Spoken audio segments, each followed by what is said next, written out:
Alhamdulillahillazi arsala rasulahu bil huda wa dinil haq liyudhhirahu ala dini kullih wa kafa billahi syahida. Asyhadu alla ilaha illallah wahdahu la syarikalah wa asyhadu anna Muhammadan abduhu wa rasuluh. Alhamdulillah, segala puji bagi Allah atas izinnya dan rahmatnya hari ini kita dapat berkumpul bersama untuk sama-sama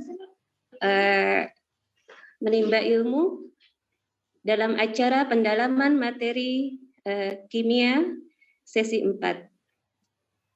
Salawat dan salam tercurah kepada Nabi besar Muhammad SAW, kepada keluarganya, kepada sahabatnya, kepada pengikutnya sampai akhir zaman. Semoga kita semua menjadi umat Nabi Muhammad yang istiqomah ya. Amin. Untuk keberkahan acara ini, mari kita mulai acara ini dengan membaca basmalah bersama-sama. Bismillahirrahmanirrahim.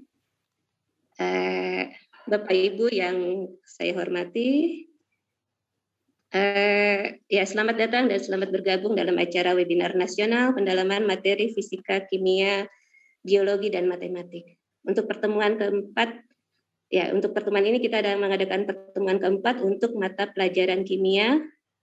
Adapun materi yang akan kita bahas adalah tentang materi esensial ya, materi cukup esensial yaitu tentang elektrokimia.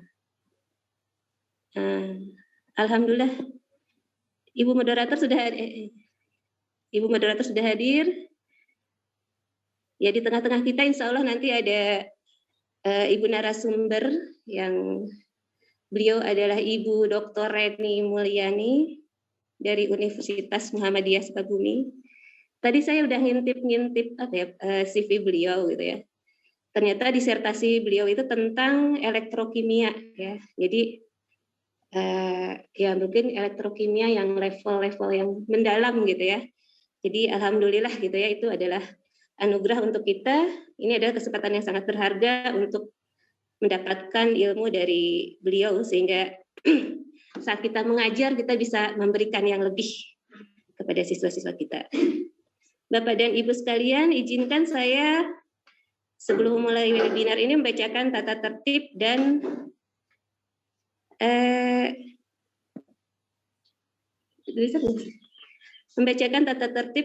ini susunan acaranya ya. Ini share screen. Oh.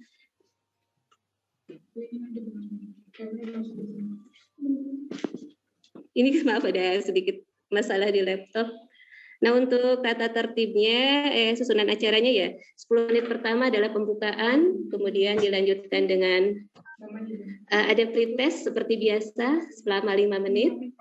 Selanjutnya dilanjutkan dengan acara inti yaitu pemberian materi dari Ibu Reni, kemudian dilanjutkan dengan sesi tanya jawab sekitar 35 menit. Nah, di akhir sesi tanya jawab itu kita akan melakukan post test dan 5 menit sebelum pukul 15 insya Allah kita melakukan closing statement dan penutupan. Lanjut.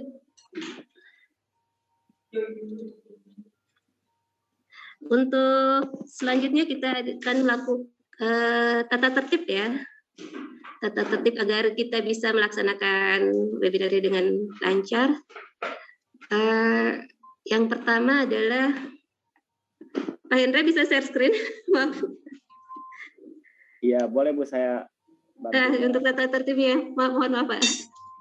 Ya, sambil Pak Hendra men-share, saya bacakan lagi. Jadi yang pertama itu adalah materinya pada saat materi berlangsung harapkan dengan hormat Bapak dan Ibu memute mikrofonnya dan boleh on cam mungkin agar lebih bisa fokus gitu ya biar gak ngantuk karena udah jam segini ada jam ngantuk. Terus tata tertib yang kedua ya diharapkan bisa merename untuk saling mengenal, bisa merename display namanya mungkin dengan nama dan asal instansi Jadi kita bisa melihat dari mana saja biar bisa silaturahim ya sambil mencari ilmu. Kemudian untuk tanya jawab nanti bisa ditanyakan di kolom chat pada saat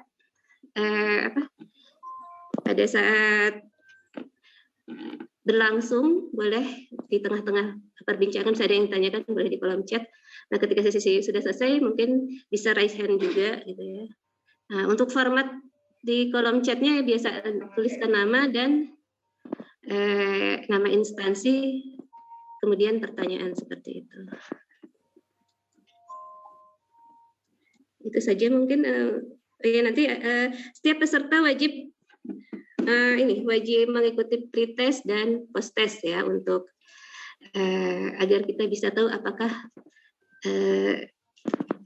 dengan belajar ini kita akan menambah ilmu atau ya untuk evaluasi saja sih sebenarnya. Kemudian setiap peserta wajib mengisi daftar hadir. Nah, daftar hadir ya karena dari daftar hadirnya ini mungkin ada alamat email. Nah, dari alamat email ini nanti panitia akan mengirimkan sertifikat. Nah, nanti untuk materi nanti akan dikirim melalui link chat. Ya mungkin itu ya Bapak Ibu tentang susunan acara dan tata tertib. Untuk mengefektifkan waktu, mari kita langsung sama-sama menyimak webinar ini yang akan dipandu oleh teman saya, Ibu Dr. Anda Hajat Yada Mayanti MPD. Beliau adalah guru dari MAN 1 Kota Bandung, guru senior.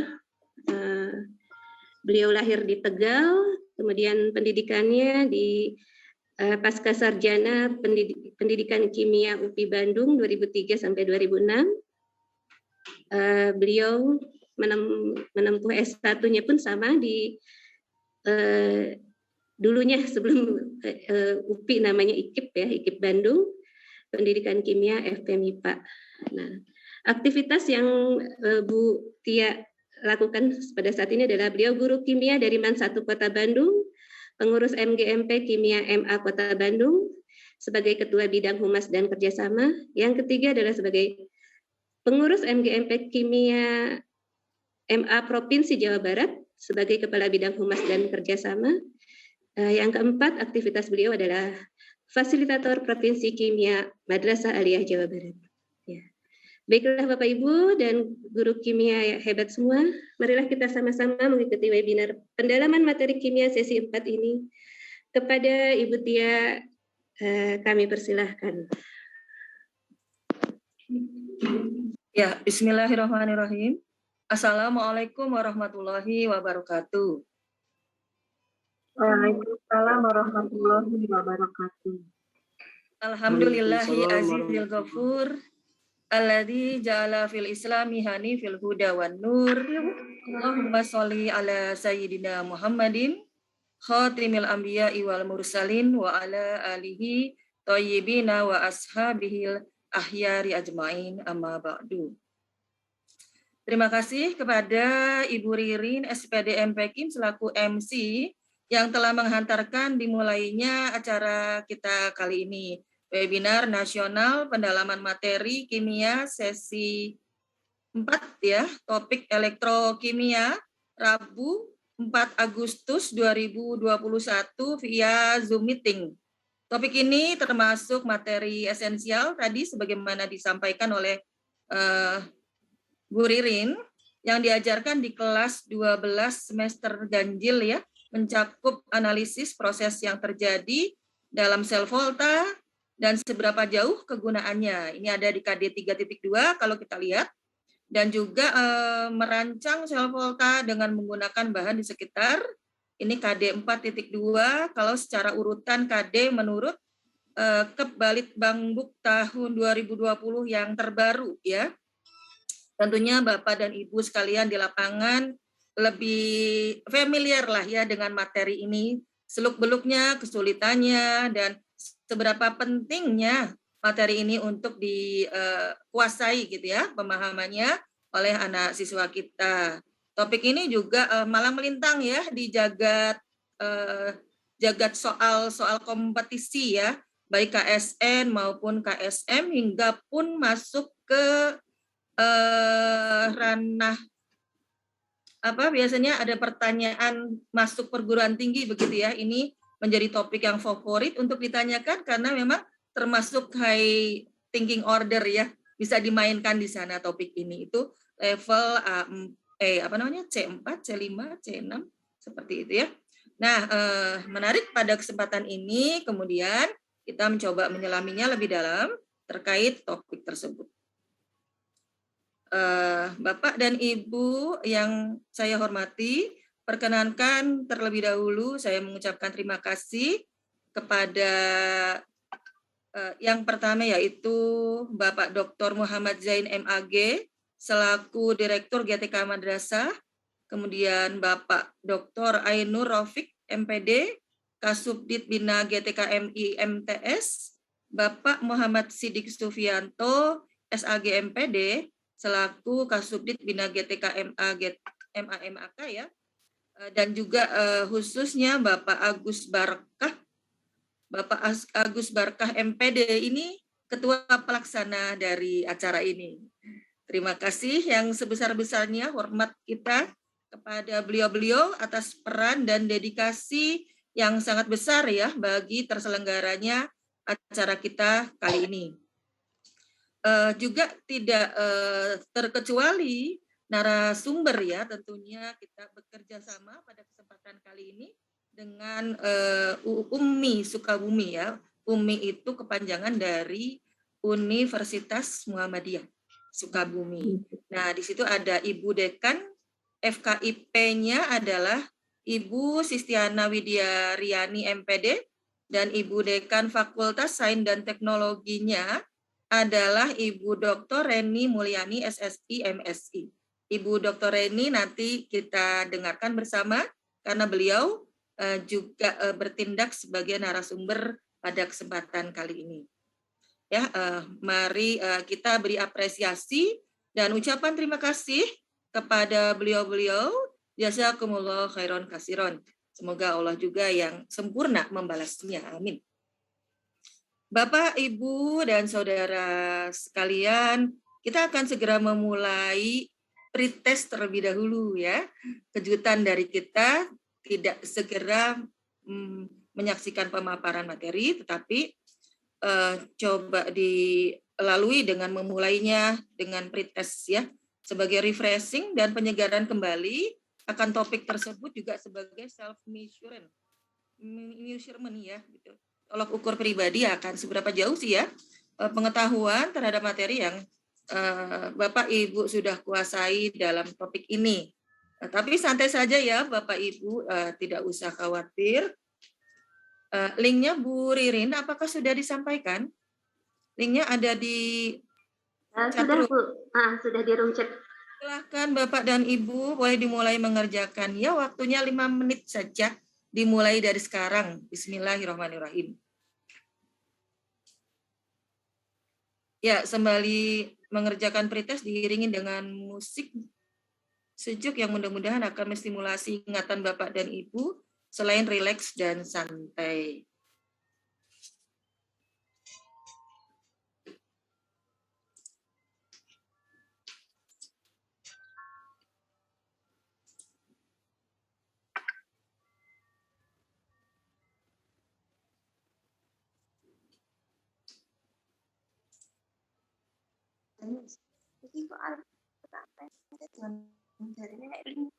Bisa dibuka linknya ya Bapak dan Ibu, linknya bisa dibuka ya. Cek sound, apakah terdengar? Jelas Bu. Bagus Bu.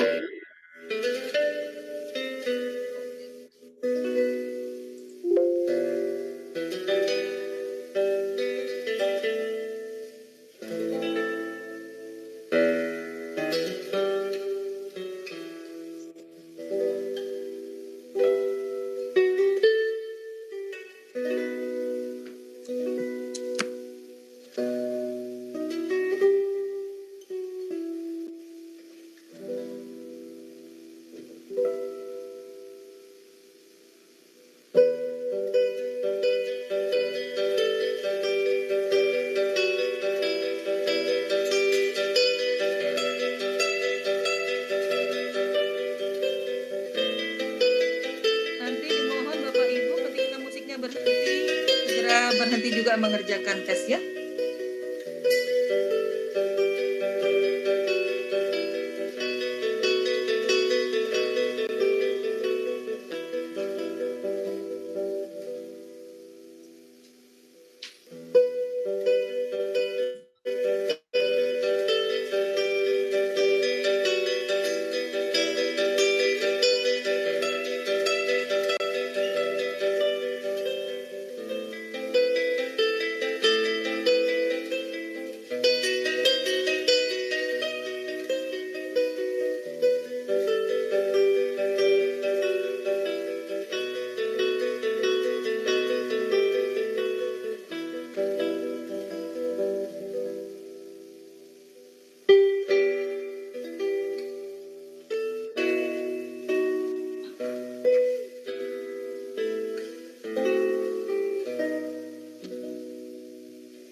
Satu neng, Frida. Ada lagi ngerekam ya neng.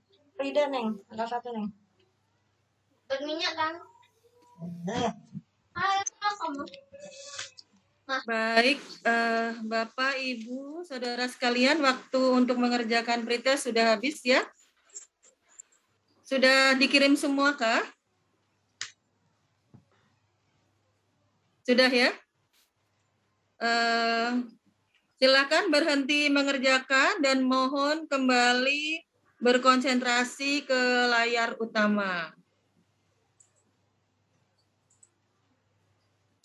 Ya, Bu Ririn, ini mungkin dihimbau untuk dibuka ya, Bapak dan Ibu sekalian, dibuka ya, on cam ya, wajahnya biar kelihatan wajah cantiknya, kesiapannya, mengikuti pendalaman materi ya, supaya kita tidak bicara dengan siapa ini teh ya, ada orangnya apa enggak gitu ya, menyimak atau tidak nanti ya.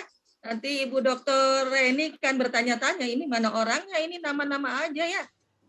Ya, silakan dibuka Bapak dan Ibu, pertanda bahwa kita sudah siap untuk mengikuti pendalaman materi. Kalau belum dibuka semua tidak akan dimulai kalau begitu. Kecuali kalau yang ada halangan sinyal ya, boleh ditutup mangga. Aku cek dulu ya, udah dibuka dulu semua belum? Masih banyak yang belum dibuka, tidak akan dimulai nih. Oke. Ya, sambil menunggu Bapak dan Ibu, malu-malu membuka videonya. Iya, saya ingin menyapa dulu ini. Banyak ya, ada yang dari Mansumenep, Ibu Nahda Afania. Apa kabar Ibu? Dari Man 2 Cianjur, Ibu Hikmah, mana? Apa kabar Ibu? Boleh dibuka suaranya kalau akan saya sapa. Siapa lagi? Ini mungkin Ibu. Ya, dari Man BKT. Man BKT itu apa ya? Man 1 BKT Ibu Mufti. Baik Ibu dan Bapak, bagaimana perasaan Bapak, Ibu, dan saudara sekalian ketika mengerjakan pretest tadi? Tentu beragam ya mungkin ya. Ada yang santai sambil mendengarkan musik mungkin ya. Ada juga yang sedikit pusing mungkin dengan soalnya, atau soalnya mudah ya? Tidak apa ya, atau mungkin Ibu terlalu pusing dengan work from home. Baik, ya berikutnya mari kalau sudah siap, sudah siapkah? Tidak usah menunggu dibuka mungkin ya videonya ya, karena terlalu banyak yang masih tertutup ini ya. Ya, baik, berikutnya seiring dengan waktu, rundown acara berikutnya adalah kita masuk ke sesi utama ya, berkenaan dengan pendalaman materi. Namun sebelumnya mohon izin saya untuk membacakan CV terlebih dahulu. CV dari Ibu, namanya narasumber kita adalah Dr. Reni Mulyani, SSI MSI. Beliau asli Sukabumi ya, karena lahir pun di Sukabumi. Oh iya Ibu, alamatnya pun masih di Sukabumi. Alhamdulillah kita dengan sekarang posisi kita tentu di berbagai daerah ini ya, tapi berkesempatan dengan bersilaturahmi bersama beliau. Nah ini kalau kita lihat mata kuliah yang diajarkan adalah kimia analisis pangan dan gizi, elektroanalitik, kimia analisis obat, kimia analisis lingkungan. Tentu kepakarannya sesuai dengan apa yang akan kita bahas. Dengan tingkat pendidikan beliau S3 di ITB pada tahun 2009-2015, menempuh S2-nya juga di ITB, Institut Teknologi Bandung, di tahun 2000 sampai 2002. Dan S1-nya adalah Universitas Ahmad Yani.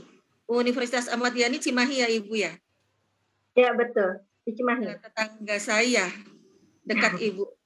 Tahun 1994 sampai 1998. Pengalaman beliau sangat banyak ya, hingga kini yang kita lihat beliau sebagai Dekan Fakultas Sains dan Teknologi di Universitas Muhammadiyah Sukabumi, yang beliau rintis mulai tahun 2020 sampai sekarang. Selamat ya Ibu, berarti baru ya, amanah ini ya. Ya. Barakallah Ibu, mudah-mudahan ilmunya bermanfaat dan sharing kepada kita. Pengalamannya sebagai editor jurnal cukup banyak. Ini ada yang dimulai dari 2017 sampai sekarang ya, Jurnal Kimia Valensi, Jurnal Pengabdian UMTAS, Martabe Jurnal Pengabdian Masyarakat, Tapanuli Selatan, ada bekerja sama mungkin ya, dan Indonesian Journal of Pharmaceutical Sciences of Technology ya. Beliau cukup banyak ternyata ya, yang kalau di perguruan tinggi sebagai dosen ini tuntutan mungkin ya Ibu ya, juga rekam jejaknya sudah, ya, publikasi nasionalnya sudah sedemikian banyak, tidak perlu dibaca satu-satu. Iya, demikian kita stop screen terlebih dahulu ya, untuk kita kemudian lanjutkan kepada Ibu. Dipersilahkan Ibu untuk menyampaikan paparannya. Mudah-mudahan paparan Ibu nanti betul-betul mencerahkan kita semua. Ya, sekarang nanti dimulai dari Ibu menyampaikan, teman-teman, Ibu dan Bapak, silahkan dicatat mungkin atau diungkapkan ya, direncanakan pertanyaan apa yang mau disampaikan, silahkan melalui room chat kami. Kepada Ibu Dr. Reni, kami persilahkan Ibu. Baik, terima kasih Ibu Tia Damayanti dan kawan-kawan dari Kementerian Departemen Agama. Selamat siang, Assalamualaikum warahmatullahi wabarakatuh. Waalaikumsalam warahmatullahi wabarakatuh. Ya, saya senang sekali bisa bertemu dengan Bapak dan Ibu se-Indonesia. Ya, hari ini saya akan menyampaikan materi mengenai elektrokimia. Dengan subpokok bahasan itu adalah metode analisis elektrokimia.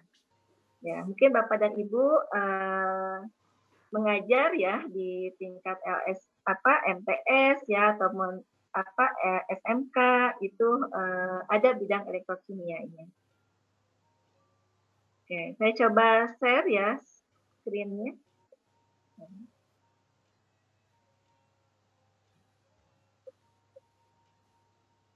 Ya, bagaimana sudah bisa dilihat?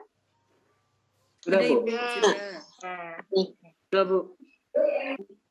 Sudah. Alhamdulillah. Baik, Bapak dan Ibu guru semua, ya, saya mengingatkan kembali ya pengertian elektrokimia.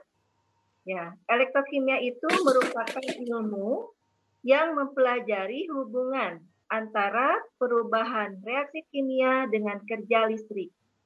Biasanya di sini melibatkan sel elektrokimia yang menerapkan prinsip reaksi, reduksi, dan oksidasi di dalam aplikasinya. Jadi reaksi yang terlibat adalah reaksi oksidasi dan reaksi reduksi. Kemudian jenis sel elektrokimia ini dibagi menjadi dua. Ya, ada yang disebut dengan sel Galvani atau sel Volta. Ya. Yang dimaksud dengan sel Galvani atau sel Volta itu adalah sel elektrokimia yang dapat menghasilkan energi listrik yang disebabkan oleh terjadinya reaksi, reduksi, maupun oksidasi yang terjadi secara spontan. Contohnya apa? Ya, ini lekat di dalam kehidupan kita sehari-hari.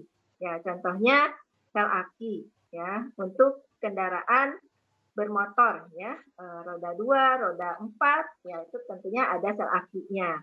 Kemudian sel kering ya, sel kering itu bisa dalam batu baterai, kemudian pada sel nikel sedi ya. Itu contoh dari sel Galvani atau sel Volta. Nah, kemudian yang kedua itu sel elektrolisis. Nah, sel elektrokimia yang menghasilkan reaksi oksidasi dari energi listrik itu adalah sel elektrolisis namanya. Ya, contohnya proses elektrolisis ini ya biasa digunakan pada penyepuhan logam ya, kemudian elektrodeposisi dan yang lainnya. Nah, apa perbedaan dari sel Galvani atau sel Volta, Bapak dan Ibu? Ya, kita ingat kalau sel Galvani itu kapan? Ya, katoda itu muatannya positif, ya. Anoda muatannya negatif, ya seperti itu. Dan untuk sel elektrolisis itu kebalikannya, ya. Jadi pada sel Galvani tadi yang positif itu adalah katodanya, ya, yang negatif adalah anodanya. Pada elektrolisis itu kebalikannya. Nah, reaksinya kalau pada sel Galvani itu reaksinya adalah spontan, ya. Kalau yang satunya lagi tidak spontan. Nah, tetapi ada persamaan, ya, antara sel Volta atau sel Galvani dan sel elektrolisis. Ada kuliah. Ya, Bina. anoda selalu terjadi reaksi oksidasi. Ya, dengan kata lain, elektroda yang terjadi reaksi oksidasi itu disebutnya anoda. Ya, jadi anoda itu reaksi pelajaran kimia. elektrodanya mengalami reaksi oksidasi. Iya. Nah, kemudian pada katoda ini selalu terjadi reaksi reduksi. Ya, dengan kata lain, elektroda yang terjadi dalam kimia disuruh webinar sama Peggy itu disebut dengan katoda. Hah? Nah, Mohon maaf Ibu. Ya. Ibu mohon maaf. Sebentar menyela. Ada yang mengusulkan kalau bisa di slideshow Ibu supaya lebih boleh. besar layarnya. Ya, siap. Ya, ada klik slideshow di situ.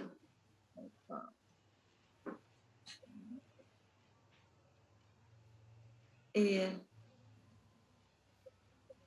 Oke. Ya Ibu, terima kasih Ibu. Ya. Kita masuk ke metode analisis secara elektrokimia. Ya, di sini mungkin kalau secara dasar ya seperti penulisan jembatan garam, kemudian notasi sel, saya percaya Bapak dan Ibu itu sudah bisa ya, sudah bagus. Nah, di sini elektrokimia ini banyak sekali digunakan dalam bidang analisis ya, karena tidak memerlukan bahan-bahan kimia yang cukup banyak ya. Kita hanya membutuhkan sedikit bahan kimia, kemudian juga sampel yang dianalisisnya juga sedikit dan hanya membutuhkan elektroda. Nah, di sini yang sering digunakan pada metode analisis secara kimia pertama adalah metode potensiometri. Ya. Nah, metode potensiometri ini adalah pengukuran ion dalam suatu larutan secara kuantitatif berdasarkan prinsip elektrokimia. Tadi yang prinsip elektrokimia itu reaksinya memakai reaksi oksidasi dan reduksi. Nah, metode potensiometri ini banyak digunakan. Pertama, mengukur potensial sel. Nah, apa yang dimaksud dengan potensial sel? Ya. Nah, potensial sel ini merupakan ukuran terhadap besarnya kecenderungan suatu unsur untuk melepaskan atau mempertahankan suatu elektron.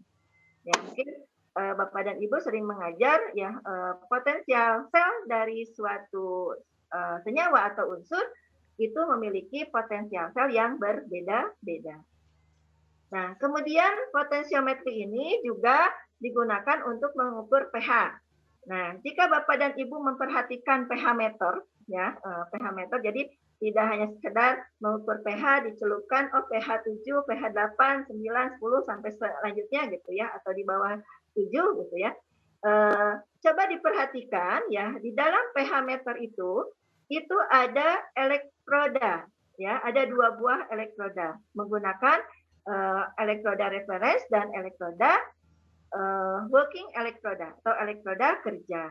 Nah, elektroda referensinya pakai AgCl. Nah, kalau yang working elektrodanya pakai elektroda kalomel jenuh. Nah, itu juga termasuk ke dalam potensiometri. Nah, kemudian menentukan konsentrasi ion logam dan non-logam dalam suatu larutan elektrolit. Nah, ini caranya bagaimana? Nah, ini yang sering digunakan di lab, yang sering dilakukan adalah dengan caranya titrasi potensiometri. Nah, kemudian metode analisis yang kedua, ya, yaitu metode voltametri. Nah, metode voltametri ini merupakan metode elektrokimia yang mengamati perubahan arus dan potensial. Prinsip dasarnya dari voltametri ini adalah pengukuran arus sebagai fungsi dari potensial yang diterapkan ketika terjadi polarisasi. Indikator elektroda dengan memvariasikan potensial sehingga analit mengalami reaksi oksidasi reduksi. Nah, Bapak Ibu guru semua, dalam metode analisa secara elektrokimia ini penggunaannya luas, ya. Di dalam voltametri ini bisa kita menganalisis logam dengan non-logam, ya. Kalau dengan metode instrumen yang lain, contohnya AAS, ya, saya contohkan AAS. Di sana harus ada lampu katoda yang sesuai dengan logamnya. Ya, misalkan kita mau analisis Fe, lampu halo katodanya harus Fe. Analisis Cu, lampu halo katodanya juga harus Cu. Nah, di dalam metode voltametri ini kita tidak memerlukan hal tersebut. Ya, jadi tinggal kita mengoptimasi elektroda yang sesuai saja, ya, dengan analit yang mau kita uji. Ya. Selanjutnya aplikasi metode potensiometri. Tadi sudah disebutkan untuk potensial sel, pH, menentukan konsentrasi ion logam dan non-logam. Nah, keunggulannya apa? Nah, keunggulannya di sini biaya analisisnya murah. Ya, karena kita cukup mengukur suatu larutan yang dihubungkan dengan suatu alat ukur, mengukur voltasenya atau ampernya, gitu ya. Jadi murah. Kemudian dapat digunakan pada larutan yang berwarna dan keruh. Waktu analisisnya sangat cepat, akurasi dan selektivitasnya tinggi. Dan kita di sini tidak memerlukan adanya indikator seperti indikator meeting yang ningali eta dan yang lainnya. Jadi di sini tidak memerlukan adanya suatu indikator. Iya kan lagi slide show-nya. Tetapi ada kekurangan. Ya, kekurangannya di sini nilai potensial yang diukur dapat berubah secara reversibel terhadap kereaktifan dari ion tertentu. Ya, jadi karena tadi sangat sensitif, ya, dan juga selektif tinggi, ya, terutama sensitivitasnya tinggi. Jadi ketika ada ion sedikit pun dia akan berubah secara reversibel. Nah, komponen metode potensiometri. Apa saja sih yang ada di dalam suatu alat potensiometri? Pertama, harus ada elektroda kerja. Ya, tadi saya contohkan yang pH meter. Ya, pH meter itu ada elektroda kerja, di dalamnya ada Ag-AgCl. Nah, kalau kita beli pH meter itu mahal kan ya, Bapak dan Ibu guru. Kita bisa membuat, sebetulnya kita bisa membuat, ya, elektroda kerja, ya, elektroda kolomel misalkan, dan elektroda pembanding, ya, yang elektroda kerja tadi yang pH meter itu elektroda kolomel, yang elektroda pembandingnya Ag-AgCl. Nah, referens Ag-AgCl ini kita bisa buat dengan mudah, ya, Bapak dan Ibu cukup memakai kawat perak, ya, kawat perak, kemudian di elektrode posisi dengan larutan KCl, ya, KCl-nya 5 molar, ya, di elektrode posisi nanti Cl- yang berada di dalam larutan KCl nanti akan bermigrasi menempel di permukaan kawat Ag, ya, sehingga terdeposit Ag-AgCl. Nah, ya, dan juga di dalam penyimpanan pH meter, ya, pH meter karena di sana AgCl-nya, Ag-nya mudah menguap, ini harus selalu Bapak dan Ibu ini disimpan pH meter tersebut setelah dicuci, ini dicelupkan ke dalam larutan KCl 5 molar. Jadi untuk mengurangi penguapan dari AgCl-nya.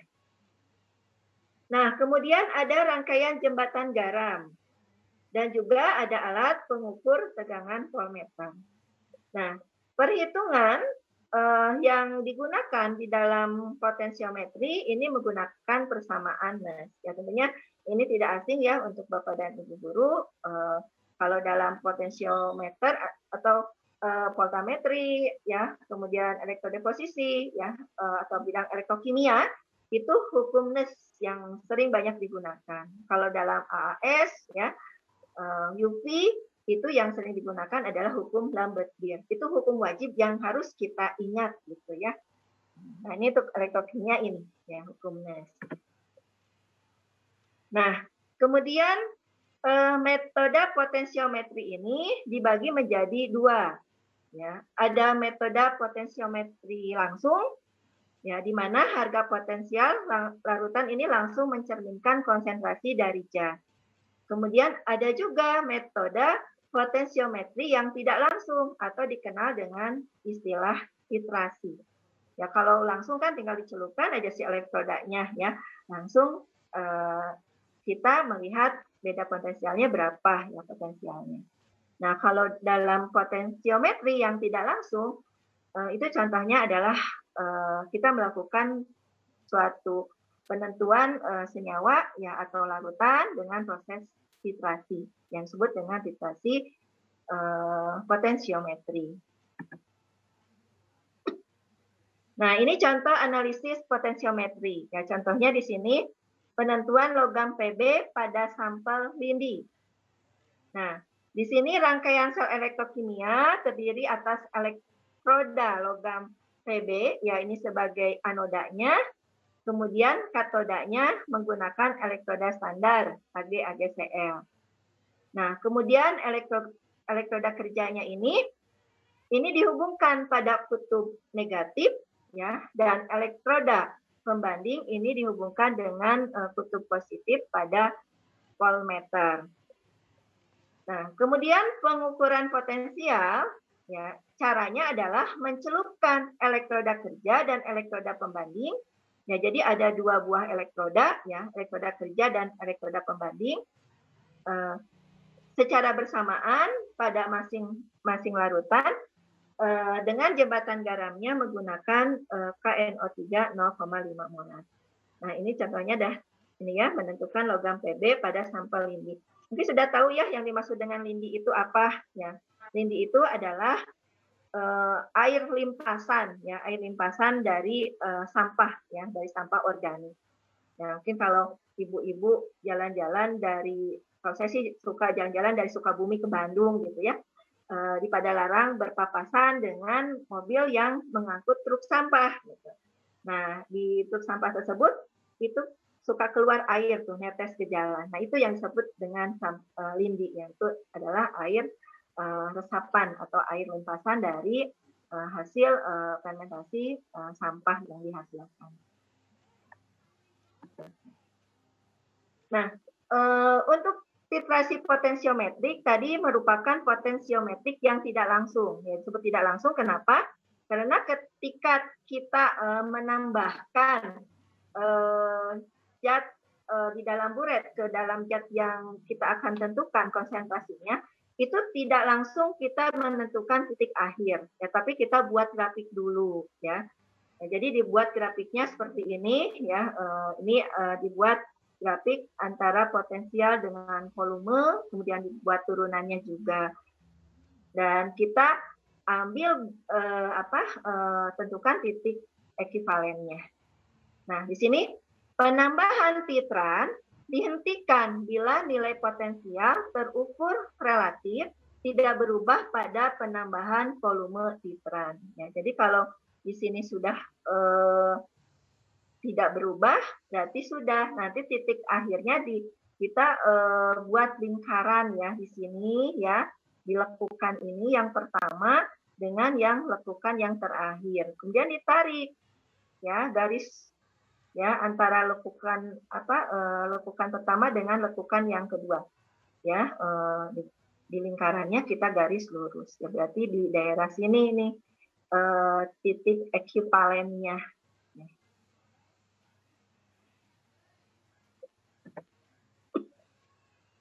Nah, ini desain alat dari titrasi potensiometri. Nah, jadi ada buret, ya. Jadi titranya disimpan di sini. Zat penetrasinya di sini. Nah, ini kemudian ada gelas kimia dilengkapi oleh stirrer, ya. Kemudian ini elektrodanya. Tadi salah satu elektrodanya adalah pakai repellent AgCl. Kemudian dihubungkan dengan pH ya, tapi ya pH-nya yang bisa mendeteksi perubahan arus. Ya, sekarang sudah banyak pH meter yang dilengkapi dengan perubahan arus, voltase maupun ampere. Ya, jadi dihubungkan di sini kita baca. Nah, selain air windy, tadi juga potensiometri ini telah digunakan untuk penentuan kadar asam laktat, kemudian penentuan asam cuka di perdagangan, penentuan konsentrasi H3PO4. Prosesnya ini adalah titrasi asam basa. Ya, cuma tidak menggunakan indikator, tapi menggunakan tadi voltameter ya di sini untuk mengukur perubahan voltase atau arus. Nah, kemudian yang kedua yang sering digunakan amperometer atau yang disebut dengan voltametri. Nah, voltametri ini merupakan salah satu metode elektrokimia yang termasuk kategori metode dinamik dengan prinsip analis didasarkan pada pengukuran arus yang dihasilkan. Kemudian dialurkan terhadap potensial yang diberikan pada elektroda kerja yang akan memberikan suatu bentuk kurva voltamogram. Ya, contohnya jika kita punya pengukur arus ya, kita set di arus tetap ya, maka yang akan muncul itu adalah perubahan voltasenya ya. Sebaliknya kalau voltasenya kita tetap, maka yang akan berubah adalah arusnya. Nah, pada voltametri ini didasarkan kepada pengukuran arus pada potensial yang tetap.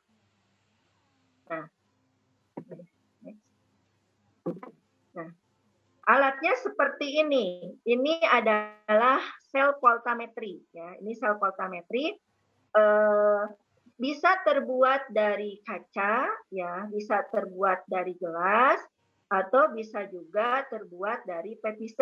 Ya, jadi tergantung pada bahan yang akan kita analisis. Nah, kemudian pada waktu analisis voltametri, ya, kalau diperhatikan di sini, ini lubangnya banyak, Bapak dan Ibu, ada 1, 2, 3, 4. Ya, di sini ada lubang untuk mengalirkan gas nitrogen. Ya, fungsi dari gas nitrogen ini adalah, ya, ini harus dialirkan pada saat voltametri. Ini masuk ke dalam sel voltametri, ya, tujuannya adalah untuk mendorong O2 yang terlarut di dalam larutan. Ya, kenapa harus didorong dengan N2? Kenapa pakainya N2 gitu ya? Karena N2 ini sifatnya inert, ya, inert, ya, jadi dia sifatnya inert, jadi bisa mendorong O2, jadi tidak menggunakan gas yang lain. Ya, jadi syaratnya harus N2. Dan kenapa O2-nya ini harus dikeluarkan? Ya, karena O2 ini akan mengganggu pengukuran atau proses oksidasi reduksi yang berada di dalam sistem sel. Ya. Kemudian di sini ada 3 elektroda. Kalau tadi yang potensiometri itu pakai 2 elektroda. Ya, kalau di sini ini memakai 3 buah elektroda. Ada auxiliary elektroda, ya, atau elektroda pembantu. Ini elektrodanya harus inert. Kemudian ada working elektroda. Ya, working elektroda ini potensialnya akan berubah, ya, tergantung pada senyawa yang akan dianalisis. Ini akan berubah potensialnya, dan juga working elektroda ini harus dipilih elektroda yang sensitif terhadap analisis. Ya, kemudian ada reference elektroda. Ya, reference elektroda ini elektroda yang potensialnya diketahui, ya, atau tetap. Ya. Nah, jadi bedanya dengan potensiometer, ya, metri. Ini di sini pada voltametri menggunakan 3 buah elektroda. Ya. Ya. Nah, di sini voltametri didasarkan pada kurva arus potensial yang diperoleh dengan mengukur arus yang mengalir pada elektroda kerja selama potensial elektroda tersebut diubah perlahan-lahan pada daerah potensial pengukuran tertentu. Karena elektroda kerja dihubungkan dengan sumber potensial listrik, maka permukaan elektroda akan memiliki muatan listrik yang besarnya tergantung pada potensial yang diberikan. Yang ini ya, yang tadi yang working elektroda. Nah, voltametri ini, Bapak dan Ibu, ya, instrumen ini kita bisa menentukan sensitivitas suatu elektroda. Saya contohkan untuk mengolah limbah, ya, untuk mengolah limbah surfaktan, ya, atau asam oleat. Ya, jadi kita bisa membuat working elektrodanya misalkan dari PT, ya, PT yang berlapis kobalt. Ya, jadi senyawa platina dilapisi oleh kobalt. Kemudian bisa juga dari karbon, gitu ya, dari karbon. Kemudian bisa juga hanya PT-nya saja. Nah, kita lihat sensitivitasnya, ya. Bagaimana cara melihat sensitivitas ini suatu elektroda ini bagus atau tidak? Bapak dan Ibu mungkin kalau yang awam gitu ya, kita bisa hanya melihat dengan puncak. Ya, dimana kalau puncak oksidasinya tinggi ya, dan ada puncak reduksinya, berarti suatu elektroda tersebut memiliki suatu sensitivitas dan selektivitas yang bagus untuk senyawa yang akan kita analisis. Dan kita bisa mengaplikasikan untuk elektroda yang lebih besar.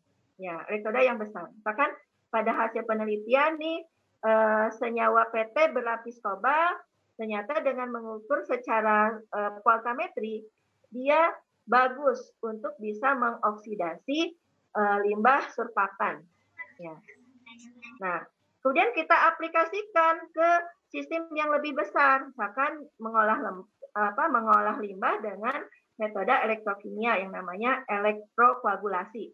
Ya, itu kan kalau nyata ya dalam skala besar elektrodanya juga bisa besar. Nah, seperti itu. Nah, bagaimana nih yang PT ini kan mahal ya, PT ini mahal. Bisa tidak kita ganti dengan aluminium ya. Nah, ini bisa diuji dengan alat voltametri ini. Oke. Nah, kemudian jenis voltametri. Ini jenisnya banyak. Ada voltametri denyut, ya, disebut pulse voltametri. Nah, teknik voltametri dengan perekaman arus dalam waktu yang singkat untuk setiap pemberian potensial. Ini dibagi dua. Yang pertama normal voltametri denyut, yang keduanya diferensial voltametri denyut. Nah, yang normal voltametri denyut ini sistemnya terdiri dari sederet pulsa denyut yang makin tinggi setiap waktu. Nah, seperti ini. Ya, ini normal voltametri denyut. Ya, jadi ada step-stepnya ya, grafiknya potensial terhadap waktu. Nah, kemudian diferensial voltametri denyut. Nah, ini teknik ini merupakan pengembangan dari voltametri denyut normal dengan memodifikasi sistem pembacaan yang berupa grafik turunan pertama. Ya. Kemudian ada lagi yang disebut dengan voltametri luasan gelombang. Nah, di sini teknik voltametri dengan penurunan besarnya amplitude gelombang dari potensial yang diberikan setiap saat. Ya. Nah, kemudian ada yang disebut dengan stripping voltametri. Ya, yang disebut dengan kita sering mengenalnya dengan istilah pengupasan anodik dan katodik. Ya. Nah, voltametri pelarutan kembali atau stripping voltametri ini melibatkan dua tahap. Ya. Pertama, proses pengendapan pada elektroda kerja, ini prosesnya adalah elektrolisis dengan potensial tertentu. Nah, kemudian proses pelarutan kembali endapan di elektroda kerja dengan potensial yang jauh lebih rendah. Ini proses kebalikannya. Nah, aplikasinya saya contohkan begini. Di dalam penambangan emas, ya, itu kan sering menggunakan quick emas, ya, bisa pakai KSCN, ya, atau merkuri, gitu ya, seperti itu. Dan tidak semua emas itu terikat, ya. Bisa saja emas tersebut itu masih ada di dalam tailingnya, ya. Tailing itu adalah limbah dari air cucian emas, ya. Emas kan harganya mahal ya, daripada kita menggali gitu ya, butuh waktu. Ya, kita coba untuk mengambil emas yang berada di dalam limbah tailingnya, ya, atau limbah sisanya. Nah, caranya bisa menggunakan teknik stripping voltametri ini. Jadi kita ambil dulu emasnya, diikatkan gitu ya ke dalam elektroda kerja. Nah, sudah diambil, ambil elektrodanya. Kemudian kita larutkan kembali ya si emasnya ya. Jadi tapi dilarutkannya jangan di limbah tiling lagi gitu ya. Di dalam tempat yang lain ya. Misalkan dalam aquades atau di dalam fluidnya ya KSCN seperti itu. Maka kita akan mendapatkan emas murni ya. Nah, kemudian pengertian dari anodic stripping voltametri. Nah, ini dapat diartikan sebagai voltametri pelarutan kembali secara anodik, ya, atau disebut dengan VPK anodik, ya. Kemudian digunakan untuk analisis ion logam pada tingkat runutan. Ya, mungkin Bapak dan Ibu mengerti ya tingkat runutan. Ini bisa untuk logam yang konsentrasinya kecil. Kemudian potensial deposisi pada VPK anodik ini berharga lebih negatif daripada potensial setengah gelombang ion logam yang ditentukan. Kemudian pada tahap ion logam larutan sampel ini akan tereduksi dan akan terdeposisi ke permukaan elektroda. Jadi akan menempel ke permukaan elektrodanya. Ya, jadi sampelnya tereduksi, dia akan menempel ke permukaan elektrodanya. Misalkan kobal menjadi teroksidasi menjadi kobal 2+, kobal 3+. Nah, pada posisi anodic stripping voltametri tersebut, kobal yang tadi teroksidasi ini akan kembali tereduksi menjadi kobal, ya, dan akan menempel di permukaan elektroda. Nah, jika permukaan elektroda tersebut adalah merkuri, ya, maka ini akan terjadi suatu amalgam. Ya. Kemudian pada tahap stripping, ini dapat dilakukan penambahan potensial ke arah yang lebih positif, ya, atau ke arah anodik, ya, ke arah anodik. Ya, karena ini peristiwanya adalah selnya sel elektrolisis, ya. Kalau tadi yang kembali ke awal, tadi kalau yang galvanik itu yang katodanya positif, ya, anodanya yang negatif. Nah, kalau di dalam voltametri ini, ya, karena ini merupakan selnya prosesnya sel elektrolisis, maka yang anodik ini positif gitu ya. Jadi penambahan potensial ke arah yang lebih positif. Nah, ini dengan laju tertentu sehingga logamnya akan larut dan kembali masuk ke dalam larutan. Ya, jadi yang asalnya kobal ini menjadi kobal 2+ ditambah dengan 2 elektron. Ya. Nah, kemudian metode PPK anodik ini hanya digunakan untuk analisis ion logam yang dapat larut di dalam merkuri. Ya, contohnya Sb, ya, atratin, ya, bismut, kadmium, tembaga, ya, seperti itu. Nah, kemudian stripping yang kedua itu adalah katodik stripping voltametri. Nah, ini disebut dengan voltametri pelarutan kembali katodik atau PPK katodik. Ya. Untuk menentukan bahan yang dapat membentuk garam merkuro yang tidak larut, ya. Kemudian elektroda kerjanya memakai elektroda merkuri, ya, tidak bersifat iner, tetapi mengambil peran aktif pada tahap deposisi. Nah, kemudian tahap deposisi juga dilakukan memberikan potensial yang positif pada elektroda merkuri, ya, sehingga akan bereaksi dengan analit dan terjadilah pembentukan garam merkuro yang tidak larut. Nah, ini reaksi yang terjadi, Hg ini akan teroksidasi melepaskan elektron, ya. Kemudian Hg ion Hg ini kemudian akan bereaksi dengan 2-X-min, ya, X-min ini bisa berupa garam, ya, ion garam menjadi Hg2X2, dan di sini lapisan filmnya tidak larut. Nah, kemudian pada tahap stripping ini dilakukan penambahan potensial ke arah negatif, ya, sehingga terjadi reduksi dan analit ini akan kembali ke dalam larutan. Nah, pada metode ini terjadi pembentukan lapisan endapan, ya, yang menempel pada permukaan merkuri dan tidak terjadi suatu amalgam. Ya, kemudian pada konsentrasi analit yang tinggi ini tidak diperoleh kurva arus terhadap konsentrasi yang linear. Nah, untuk analit yang konsentrasi tinggi ini lebih baik menggunakan metodenya polarografi.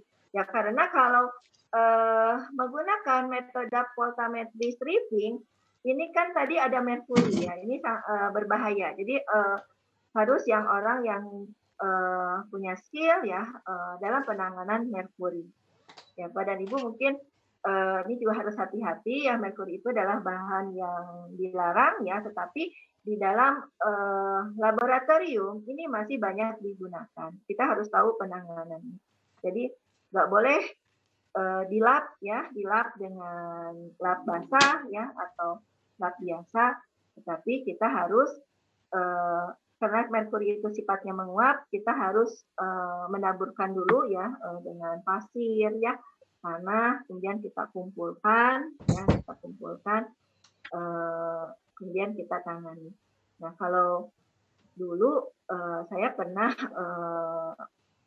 riset di luar, itu diawasi ketat dengan pembimbing, ya, bertanya ketika tadi pakai apa merkuri gitu, ya, ditanya mana larutan merkurinya, berapa merkuri yang dibuat, ya. Kalau merkurinya tidak masuk akal yang dibuat, ya, dengan yang ada di yang ada di dalam labu, ya, itu dipertanyakan kemana, dibuang atau bagaimana. Nah, jika dibuang kita harus mencari merkuri tersebut di pipa, ya, pipanya dibongkar, itu nggak boleh masuk ke lingkungan. Nah, kemudian beberapa spesies yang dapat dianalisis dengan metode ini ada arsen, ya, klorida, bromida, iodida, selenium 4, sulfida, ya, merkaptan, tiosianat, dan berbagai senyawa tio. Nah, Bapak dan Ibu, itu cara analisis yang sering digunakan dengan metode elektrokimia.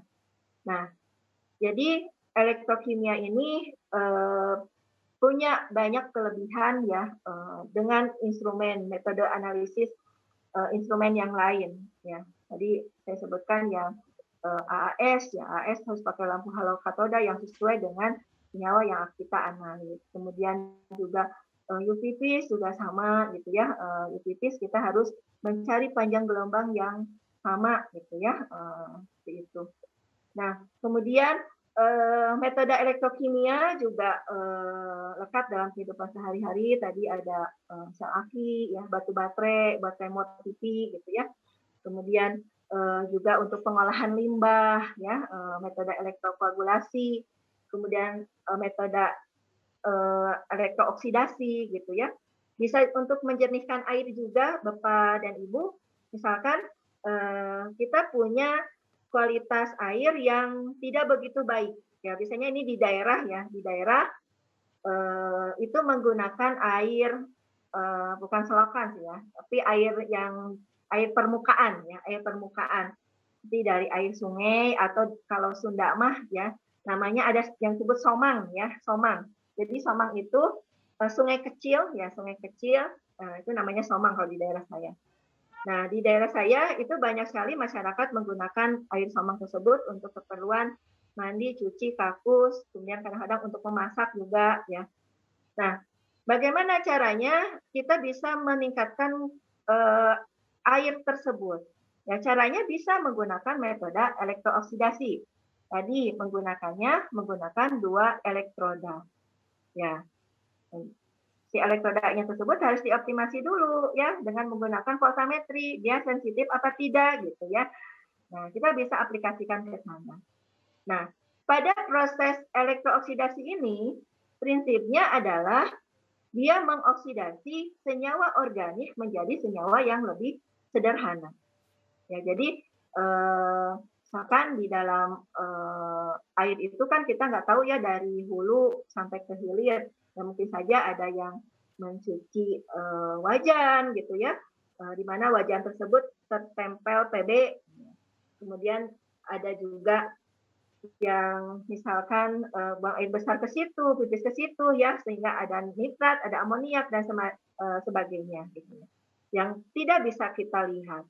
Nah, kita bisa membuat suatu alat yang portable ya.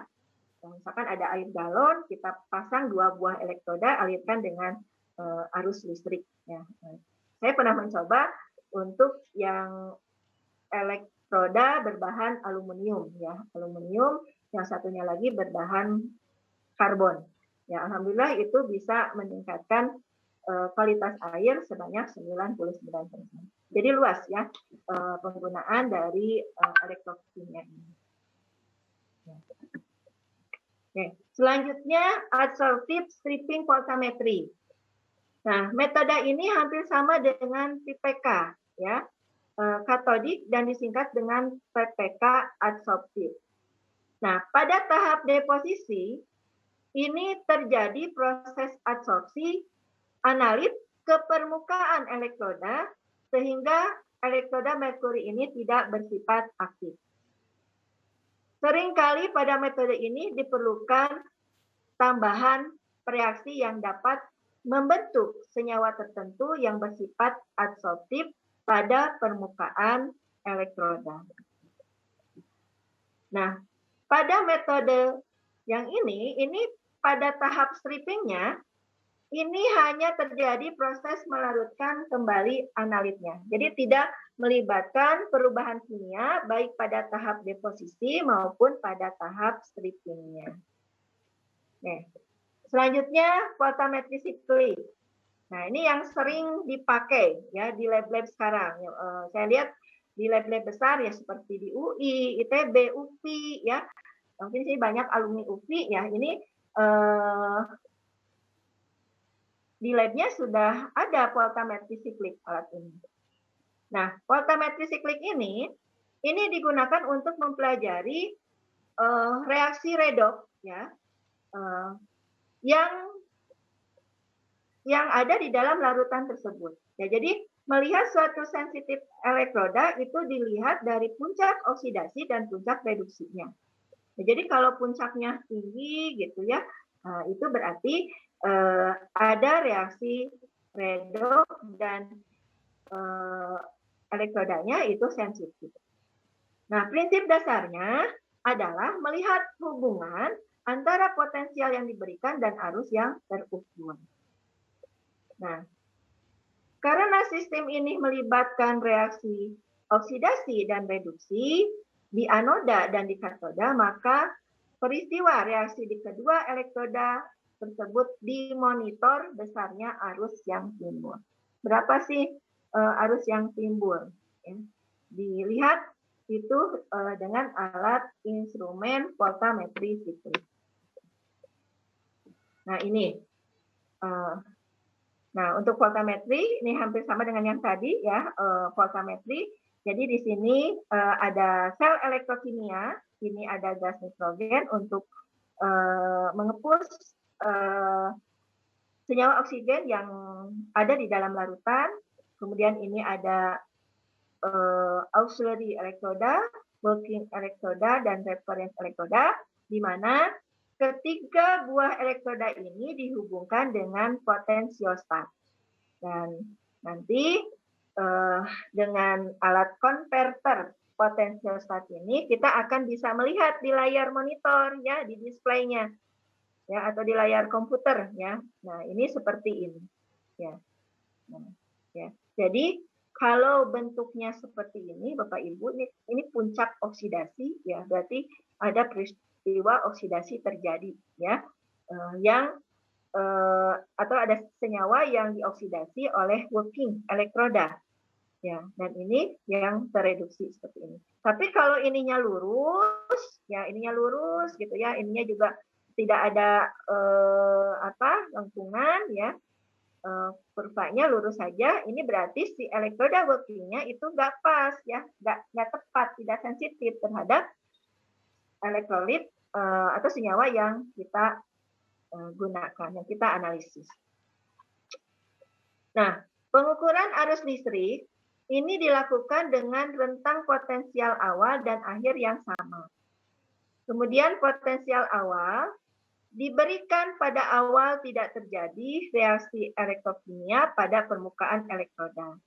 Kemudian potensial kemudian dialurkan secara linear dengan laju tertentu menuju suatu nilai potensial ketika senyawa aktif mengalami reaksi reduksi. Nah, pada pengukuran siklik voltametri ini untuk menentukan konsentrasi suatu larutan atau melihat sensitivitasnya, ini hampir sama tahapannya dengan cara kita mengukur menggunakan UV visible atau AAS, ya, instrumen AAS. Jadi harus dibuat ya suatu elektroda tersebut sensitif tidaknya terhadap senyawa yang kita analis, kita harus membuat larutan standar dulu. Ya, larutan standar. Kalau di dalam larutan standar tersebut ya hasil pengukurannya terdapat peak, ya, oksidasi dan reduksi, berarti itu bisa digunakan untuk analisis selanjutnya. Tetapi kalau tidak muncul peak-nya, berarti elektroda working-nya itu tidak bisa sensitif terhadap analis yang akan kita uji. Nah, ini contoh beberapa voltamogram. Ya, jadi ini yang bawah ini sumbu X, ini adalah potensialnya, ya. Yang ini pada sumbu Y ini adalah signal arusnya, ya. Jadi voltamogramnya seperti ini, ya, oksidasi, kemudian reduksi, ya. Nah, di sini sebelum digunakan alat-alat gelas, ini harus direndam terlebih dahulu, ya. Caranya, yaitu dengan asam nitrat Pa 6 molar. Kenapa pada proses voltametri ini harus direndam? Ya, asam nitrat Pa ini kan bisa melarutkan logam-logam. Ya, jadi karena alatnya ini sangat sensitif, dikhawatirkan logam yang lain juga akan ikut terdeteksi dan nantinya akan mengganggu ya sensitivitas.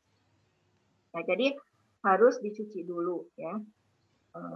Kemudian menggunakan alat dari bahan polipropilen atau PTFE karena dapat mengurangi penyerapan analit pada dinding wadah. Ya, jadi kalau dindingnya dari gelas, ini dapat menyerap analit. Ya, yang paling mudah itu bisa menggunakan kita buat ya dari PTFE itu tempat film ya. Kalau dulu kan film itu apa ya? Kalau sekarang menggunakan kamera seperti bisa WA gitu ya, handphone gitu. Kalau dulu kan film itu bentuknya tabung gitu ya, dimasukkan ke dalam kamera gitu. Nah itu ada wadahnya ya, terbuat dari PTFE. Kita bisa memakai wadah tersebut ya.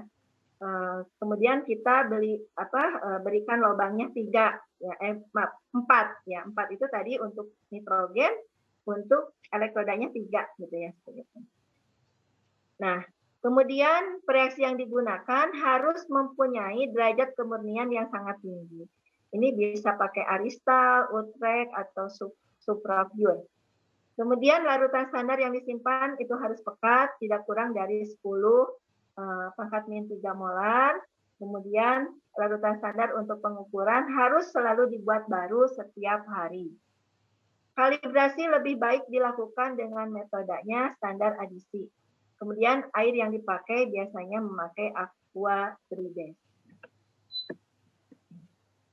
Nah, ini ya caranya.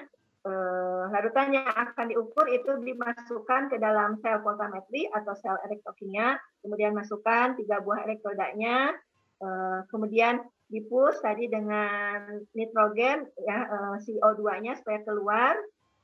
Nah, seperti itu ya. Kemudian kalau bisa juga untuk HMDE ya itu ditambahkan tetesan merkuri atau lapisan merkuri itu untuk yang HMDE. Tapi kalau untuk analisis biasa untuk logam-logam yang tidak perlu dibentuk suatu amalgam itu tidak usah menggunakan tetes merkuri.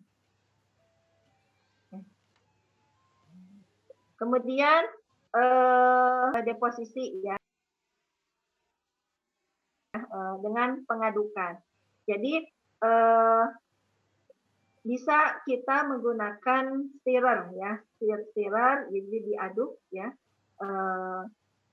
dengan pengadukan supaya homogen ya dan potensialnya juga potensialnya juga kalau homogen itu pasti gitu ya, potensialnya tidak berubah-ubah gitu. Nah, waktu deposisinya bisa tergantung konsentrasi analitnya 30 atau sampai 300 titik ya dengan larutan konsentrasi 1 sampai 50 ppb. Nah, ini alat dari voltametri. Nah, ini ya, ini selnya ya sederhana ya, tidak 4 lubang ya. Ini kita bisa membuat sendiri ya, bisa mendesain sendiri.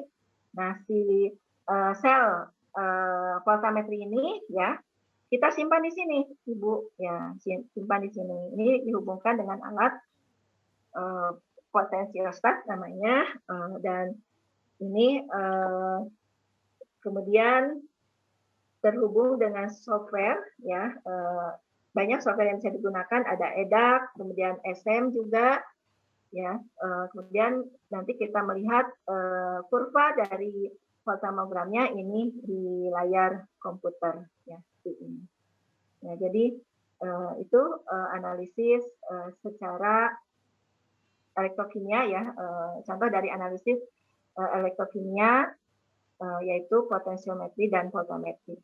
Sebetulnya masih banyak ya, ada juga mungkin Bapak dan Ibu pernah mendengar konduktometri ya. Konduktometri ini untuk melihat ya suatu larutan ini bisa menghantarkan listrik atau tidak. Nah, mungkin kalau di tingkat SLTA atau kimia dasar, ya kita ingin melihat larutan asam kuat, basa kuat, ya asam lemah, basa lemah atau larutan garam, yaitu dengan melakukan uji nyala, ya uji nyala dicelupkan gitu ya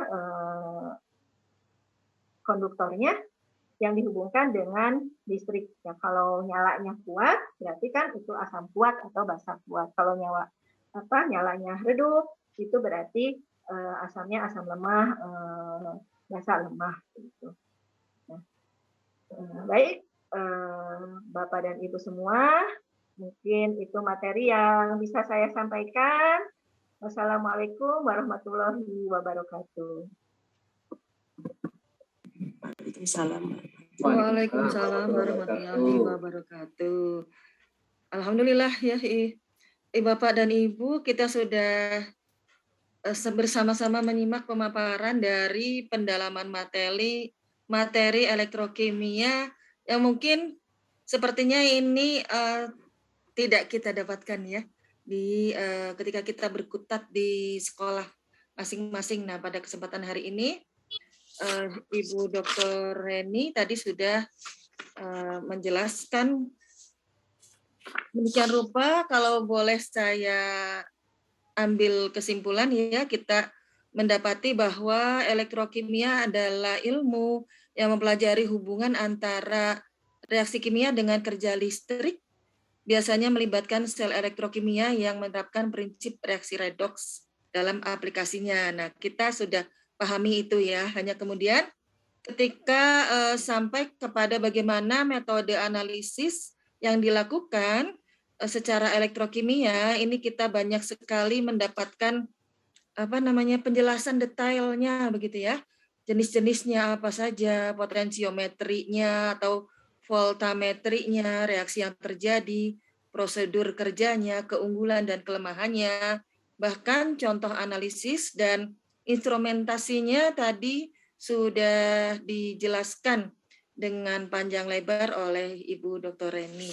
Jazakillah khairan kasiron Ibu atas ilmu yang sudah ditularkan kepada kami. Mungkin meskipun kami tidak bisa memahami, namanya baru satu kali bertemu begitu ya Ibu, harus menelan begitu ya materi bulat-bulat gitu segini banyak gitu ya. Setidaknya ada pencerahan sedikit lah atau tergambar nanti suatu saat mungkin akan timbul penasaran ya, dan boleh mungkin ya menghubungi Ibu Dokter ya. Boleh Bu. Ya, ada ketertarikan ada lebih. emailnya kan tadi ya di Siti sama nomor HP. Ya, boleh menghubungi saya atau panitia lain sekiranya nanti diperlukan. Baik Bapak dan Ibu, dengan paparan yang demikian gamblang ya, silahkan. Ada yang mau menyampaikan langsung kah? Kalau tadi saya perhatikan di chatting room, Ibu ada satu pertanyaan ya Ibu, mungkin kita sambil menunggu raise hand dari yang lain. Ini dari Ibu Winnie Yusnita, beliau di Seman 1 Bojong Soang, Ibu tadi menuliskan apakah bisa peristiwa amalgam diuji untuk uji kosmetika yang mengandung merkuri seperti itu Ibu. Silakan Ibu. Ya baik, Ibu Winnie ya, ini dari Ibu Winnie ya. Ibu Winnie Yusnita ya. Betul. Ya memang kosmetik ini banyak sekali ya ditemukan yang mengandung merkuri. Ya, jadi tidak semua kosmetik itu terdaftar di BPOM ya. Malah ibu-ibu paling senang kosmetik yang bisa langsung hasilnya bagus gitu ya, mengkilat gitu ya. Nah kita bisa mendeteksi untuk kosmetik yang mengandung merkuri. Mungkin Bapak dan Ibu sudah tahu ya, merkuri itu kalau dilihat seperti perak gitu ya, abu-abu seperti perak gitu ya, mengkilat warnanya. Nah kalau kita ambil krim ya dari kosmetika atau dari bedak, biasanya ketika kita pakai, wajah kita menjadi mengkilat juga seperti itu. Nah, bagaimana cara mendeteksinya ya kalau dengan instrumen atau secara kimia? Mungkin kalau secara manual mungkin tadi ya dipakai di bedak kita, wah ini mengkilat bagus gitu ya, cerah gitu. Nah, kita bisa karena kan musim glowing ya Bu. Ya betul. Musim glowing gitu ya istilahnya ya. Betul. Nah, kita bisa menguji merkuri ini secara elektrokimia ya. Mungkin bisa si kosmetiknya itu dilarutkan dalam pelarut yang sesuai. Kemudian kita lakukan proses elektrodeposisi. Ya, tadi bisa menggunakan stripping ya, voltametri. Jadi mengikatkan dulu ya ke dalam elektroda, kemudian kita melepaskan lagi ke dalam suatu larutan. Jadi bisa sekali. Ya, jadi peristiwa amalgam, kalau amalgam kan si logamnya dilapisi oleh si merkurinya gitu ya, itu bisa dengan metode elektrodeposisi ya, dengan metode yang sangat sederhana ya. Tentunya Bapak dan Ibu bisa membedakan ya logam yang terlapisi dengan merkuri dengan yang tidak ya. Kalau misalkan saya punya kawat Cu ya, kemudian saya gunakan sebagai elektroda untuk mengikat merkuri, maka tembaga yang asalnya merah tembaga itu akan berubah menjadi keperak-perakan warnanya, gitu ya, mengkilat. Iya, baik. Demikian penjelasan dari Ibu Dr. Retno. Ibu Dr. Reni maksud saya. Bagaimana Ibu yang bertanya, Ibu ini sudah cukup jelaskah? Boleh di-unmute, Ibu.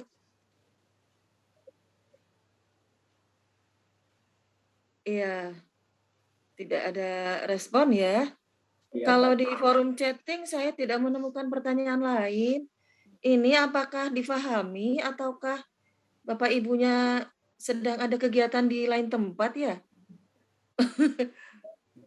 Ada yang mau bertanya langsung mungkin Bapak dan Ibu?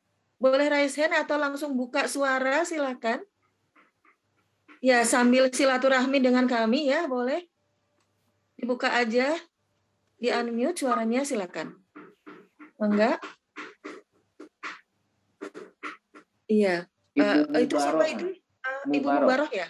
Iya. Ibu Mubaroh dari Man Cianjur, Ibu ya? Ibu Hajar Mubaroh. Silakan Ibu. Iya, terima kasih. Waktunya sudah boleh masuk bicara? Boleh, silakan. Ya, Assalamualaikum warahmatullahi wabarakatuh. Waalaikumsalam. Terima kasih MGMP Jawa Barat yang sudah menampilkan acara ini, luar biasa. Saya ingin bertanya ke Ibu pemateri. Yang saya simak dari yang disampaikan tuh, subhanallah, masya Allah, luar biasa ya. Luar biasa itu ideal gitu, bagus gitu. Tapi ketika ada di antara kami mungkin dari desa, dari daerah gitu ya, yang serba keterbatasan, mohon saran atau tips yang sederhana tapi juga bisa masuk gitu. Mungkin ada lah dari temuan Ibu yang sederhana. Yang kontekstual atau apa gitu. Tadi itu ideal menurut saya. Yang laboratoriumnya ada voltameter atau ada potensiometer. Seandainya tidak ada gitu. Hanya memanfaatkan lingkungan seadanya. Kira-kira apa Bu? Mungkin itu, mohon maaf kalau kurang pas pertanyaannya. Makasih Ibu Tia. Assalamualaikum. Iya, waalaikumsalam warahmatullahi wabarakatuh. Baik. Iya Bu.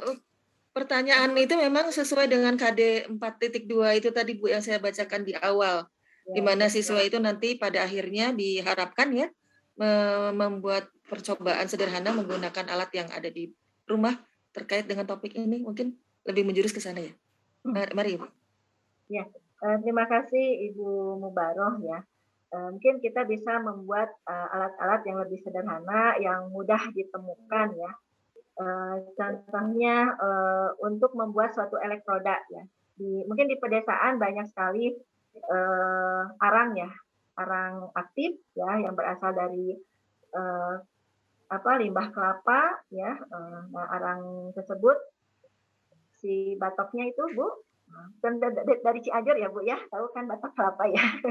Nah, itu kan bisa kita proses menjadi suatu arang aktif, kemudian arang aktif tersebut kita bisa gunakan sebagai elektroda ya, sebagai elektroda. Misalkan saya contohkan untuk alat untuk mengurangi kandungan senyawa organik di dalam air ya, dalam air minum misalkan. Nah, kita buat elektrodanya Bu. Ibu bisa punya ini Bu, ballpoint ya. Ini ballpoint. Mhm.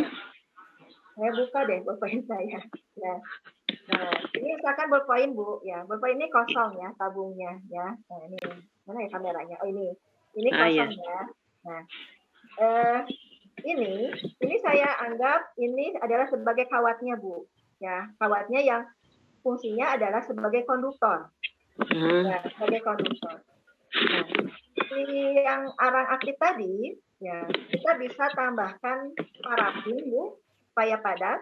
Nah, kalau nggak ada parafin di rumah Ibu, di sekolah ya, itu bisa menggunakan apa Bu? Parafin itu biasanya bisa menggunakan lilin ya Bu. Lilin yang biasa dinyalakan kalau padam lampu Bu. Yang lilin. Lilinnya dicairkan, ditambah dengan karbon aktif. Kemudian lilinnya, ya karbon aktifnya, yang sudah ditambah dengan parafin, masukkan ke sini Bu. Mana? Oh, ini kameranya. Saya lupa. Nah, ini masukkan ke sini, dipadatkan Bu, ya dipadatkan. Ini tutup ballpoint Bu, ya sederhana. Nah ini yang sudah ada parafin dengan arang aktifnya, ya. Ya. Si kawat tadi yang sebagai konduktor, ya anggap ini kawat CU tembaga. Kita masukkan ke dalam tabung elektroda, ya. Nah ini ya, nah tabungnya, nah, Iya. Kan tadi sudah ada, ya, sudah ada parafin. Kita masukkan seperti ini. Nah, ini bisa difungsikan sebagai elektroda untuk menjernihkan air. Jadi simpel Bu. Jadi bawahnya itu tadi arang aktif yang dari tempurung kelapa, ya ditambah dengan lilin ya. Lilin itu sebagai pengembannya, ya. Sebagai pengembannya kalau nggak ada parafin ya, pakai lilin, jadi bisa padat. Dan dihubungkan dengan konektor ya, dengan konduktor ya, yang ini yang nanti ke listriknya. Nah itu bisa dilakukan proses elektrooksidasi kepada air untuk mengurangi kandungan senyawa organik. Itu yang disebut dengan percobaan elektrooksidasi ya, untuk mengurangi senyawa organik di dalam air. Jadi bisa pakai bahan lokal Bu. Ya. Atau bisa juga Bu kalau untuk analisis ini ya Bu, borak ya, analisis borak, kita bisa, kalau saya lihat penelitian pernah saya lihat di TV itu untuk menganalisis borak bisa memakai kunyit ya, tapi kunyit tersebut ditempelkan di dalam tusuk gigi gitu ya, untuk ke situ. Nah untuk mengurangi kadar borak, kalau itu kan hanya mendeteksi saja Bu, mendeteksi oh ini ada borak atau tidak. Nah, tapi kunyit tersebut itu bisa untuk mengurangi borak di dalam suatu sampel larutan. Ya caranya si kunyitnya ya finonnya itu ditempelkan ke dalam suatu elektroda. Ya, elektroda itu yang bisa menghantarkan arus listrik ya Bu. Kalau menggunakan dari bahan plastik ya itu kan tidak sifatnya konduktor ya, itu tidak bisa digunakan sebagai elektroda ya. Jadi sederhana sih Bu ya. Kemudian kalau untuk percobaan anak SMA untuk yang larutan elektrolit dan elektrolit itu kan sudah umum ya Bu, dengan menggunakan tinggal kita celupkan ya elektrodanya itu dengan listrik.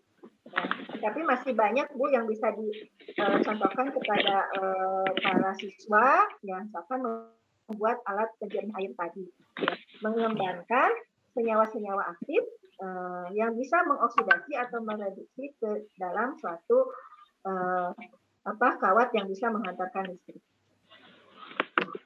Iya. Terima kasih Bu. Ya namanya pendalaman tentu yang tadi sudah bagus, sudah mendalam. Tapi kadang udah mendalam, aku pengen keluar lagi.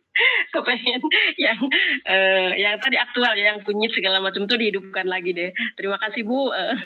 Ya, ini menjadi menarik ini ya, karena Ibu Mubaroh membuat kita terpikir begitu ya, mungkin kedepannya perlu untuk applied chemistry gitu Bu, untuk menggunakan alat sehari-hari dengan menerapkan topik ini.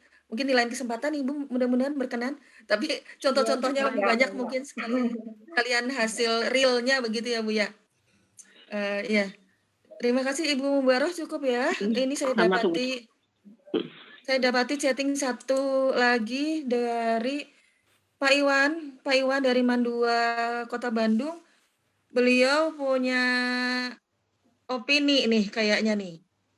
Ini elektrokimia merupakan salah satu materi sastra kimia katanya Bu. Bagaimana penjelasannya nih Pak Iwan nih? Boleh silahkan beradu argumentasi dengan Ibu Reni. Bangga atau Ibu mau menjelaskan, bisa menangkap mungkin maksudnya? Ya, elektrokimia merupakan sastra kimia. Ya, saya belum tergambar nih dari Pak Iwan. Mana Pak Iwan? Pak Iwan, ayo, apa maksudnya? Silakan dikemukakan Bapak. Mungkin ada ide lain ya? Ya. Halo Pak Iwan. Pak Iwan, unmute Bapak. Kita menunggu di sini.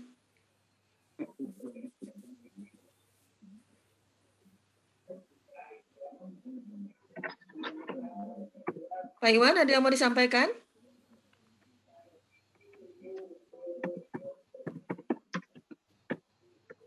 Ya, sambil menunggu Pak Iwan, mungkin ada teman lain, Bapak dan Ibu yang lain. Silahkan boleh raise hand. Waktu kita sekarang 2.40 ya. Kalau masih ada. Ya, mungkin yang dimaksud dengan sastra ya Bu ya. Ya, Ibu bagaimana? Yang lain kan suka membaca ya sastra gitu ya, sastra Indonesia ya. Sastra ini kan menggambarkan suatu peristiwa ya, peristiwa. Dengan elektrokimia juga kita bisa menggambarkan suatu peristiwa reaksi. Ya, di sini elektrokimia khususnya reaksi oksidasi dan reduksi tadi. Ya, tadi mungkin dengan alat voltametri gitu ya, kita bisa melihat kurva yang bentuknya cembung ke atas, cembung ke bawah gitu ya, kurva voltametri siklik. Nah, di sana itu bisa menggambarkan suatu peristiwa terjadinya reaksi oksidasi dan reduksi. Makanya disebut dengan sastra ya, kimia. Jadi bisa menggambarkan peristiwa. Tapi nggak tahu nih pandangan Pak Iwan bagaimana nih. Fenomena apapun materinya, kalau dikemas dengan ahli sastra tentu akan menarik ya. Iya, ada menghasilkan satu buku bisa jadi ya. Bapak dan Ibu guru yang jago sastra, nah mengemas topik elektrokimia ini mungkin bisa salah satu terobosan biar para siswanya tidak boring gitu ya, berhadapan dengan instrumentasi gitu ya, reaksi-reaksi redoks kan lumayan rumit ya Bu ya. Seperti itu mungkin. Pak Iwan, ada yang mau disampaikan lagi kah? Pak Iwan hilang ya? Oh ada pertanyaan Ibu Zulfa Liswanti dari Mandua. Mandua Agam itu di daerah mana? Aceh. Katanya ini bagaimana riset sederhana untuk mengolah limbah sekitar tempat tinggal dengan metode redox agar limbah itu bermanfaat. Demikian Ibu. Iya, baik Ibu Zulfa ya. Untuk mengolah limbah sekitar tempat tinggal ya dengan menggunakan reaksi redoks ya tentunya jika menggunakan reaksi redoks atau elektrokimia kita juga harus menggunakan elektroda yang sensitif. Nah, ada beberapa metode yang bisa digunakan. Pertama, metode elektrooksidasi. Ya, metode elektrooksidasi ini menggunakan elektroda yang sensitif terhadap limbah tersebut. Ya, caranya kita harus mengoptimasi dulu elektrodanya itu sensitif tidak, itu dengan metode voltametri tadi. Dan yang kedua yang sering dipakai ya di masyarakat itu adalah metode elektrokoagulasi. Ya, ini sangat sering sekali digunakan karena elektrodanya umum ya, yaitu menggunakan aluminium. Jadi pada proses elektrokoagulasi ini senyawa limbah itu akan menggumpal ya, akan menggumpal di permukaan elektroda sehingga kita bisa mudah dengan mengangkatnya. Ya, jadi akan terbentuk koagulan-koagulan, ya kemudian kita bisa memisahkan koagulan-koagulan tersebut dari larutannya seperti itu. Nah, itu metode reaksi oksidasi yang terlibat dalam sistem elektrokoagulasi maupun sistem elektrooksidasi. Ya, cuma bedanya kalau elektrokoagulasi tadi senyawanya ya atau limbahnya nanti akan menggumpal di permukaan elektroda atau di permukaan larutan, ya kita bisa mengangkatkan, memisahkan. Kalau elektrooksidasi tidak seperti itu, ya, tapi senyawa organik itu akan berubah menjadi CO2, ya, dari CO2. Dan senyawa organik yang terlarutnya itu akan berkurang karena tadi senyawa organik berubah menjadi CO2. Ya, memang CO2 ini apabila tidak kita tangani, ini akan menjadikan limbah baru, ya, pelepasan ke udara. Nah, tetapi kita bisa menangkap si CO2 ini, yaitu dengan kalau kita reaksikan kan si CO2 itu bisa mengendap ya menjadi CaCO3 gitu ya, atau BaCO3. Nah, kita bisa menangkap dengan mengalirkan si CO2 yang dari hasil elektrooksidasi ke dalam suatu tabung yang telah dilengkapi oleh BaOH2 atau CaOH2. Jadi si CO2-nya mengendap menjadi CaCO3 atau BaOH2. Nah, ini sebetulnya cukup simpel gitu, tidak perlu menggunakan arus listrik yang cukup tinggi ya. Iya. Baik Ibu, ini insight baru buat saya ya, buat teman-teman guru juga mungkin ini insight baru ya, banyak sekali pada hari ini. Oh iya, tadi Ibu Zulfa dari Mandua Agam itu adalah Sumatera Barat, Ibu. Kita kedatangan tamu jauh ya. Ibu Zulfa, boleh Ibu bicara sebentar mungkin? Bagaimana respon Ibu terhadap penjelasan Ibu Dr. Reni? Ya. Ibu Zulfa berkenan ya, silakan Ibu. Ya, Assalamualaikum warahmatullahi wabarakatuh. Waalaikumsalam warahmatullahi wabarakatuh. Begini Bu Reni, saya kan ini prosedurnya itu mendapatkan prosedurnya itu caranya bagaimana Bu? Begitu cara maksud saya Bu. Prosedur pengerjaannya di labor itu Bu. Oh, untuk di laboratorium. Kan sederhana gitu Bu, labor sederhana saja begitu. Pengolahan limbah ya Bu ya. Iya. Kalau di laboratorium juga kita bisa menggunakan alat-alat dari lab ya Bu, skala kecil ya, skala percobaan gitu ya. Itu tadi kuncinya dalam elektrokimia ini menggunakan elektroda Bu. Ya, kuncinya elektroda. Kalau Ibu mau menggunakan metodenya elektrokoagulasi, berarti elektroda yang digunakan dasarnya adalah elektroda berbahan dasar aluminium seperti itu. Kalau elektrodanya kalau prosesnya elektrooksidasi, Ibu harus menggunakan elektroda yang sensitif atau elektroda yang inar. Seperti karbon Bu, karbon, grafit gitu ya. Bisa juga misalkan menggunakan bahan elektroda berbahan dasar zeolit ya Bu ya, zeolit, bentonit gitu ya. Kita tahu kan zeolit dan bentonit itu bisa menjernihkan air ya Bu ya, bisa menjernihkan air. Ya, coba diaplikasikan si bentonit dengan zeolit ini menjadi suatu elektroda. Ya, misalkan caranya si bentonit digerus ya Bu, digerus. Kemudian tadi untuk pengembannya itu bisa pakai parafin ya atau lilin ya Bu ya yang dicairkan seperti yang saya contohkan tadi. Ya jadi ya tadi misalkan ini ya ini misalkan saya contohkan buat elektroda Bu ya. Nah ini buat elektroda. Ini ballpoint Bu ya, ballpoint. Nah ini kan ini. Nah, misalkan Ibu menggerus ya bahan dari bentonit atau dari karbon aktif ya atau zeolit gitu ya. Karena mereka sifatnya juga sebagai penukar ion ya Bu ya, selain buat penjernih penukar ion. Nah, kita membahankan dalam satu elektroda itu digerus ya, kemudian dibuat menjadi padatan ya, padatan dengan parafin ya Bu, masukkan ke dalam batang elektroda ini ya. Ya, masukkan ke sini ya Bu ya, di biasanya ditetel-tetel gitu ya Bu ya, sampai masuk gitu ya si bentonit geolitnya itu ya ke dalam pipa ini ya. Kemudian sudah masuk ya,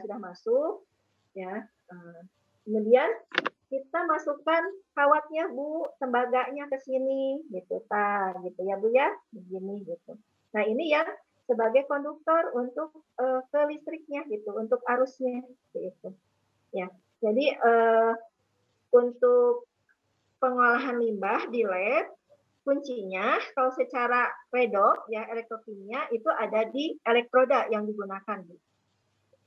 Ini Bu, kalau kita memakai elektroda bekas baterai itu bagaimana prosesnya itu Bu? Yang elektroda grafit itu? Ya, bisa Bu, pakai grafit bisa, ya. Oh iya. Oh, digerus ya, itu juga Bu? Karbon kan? Ya Bu.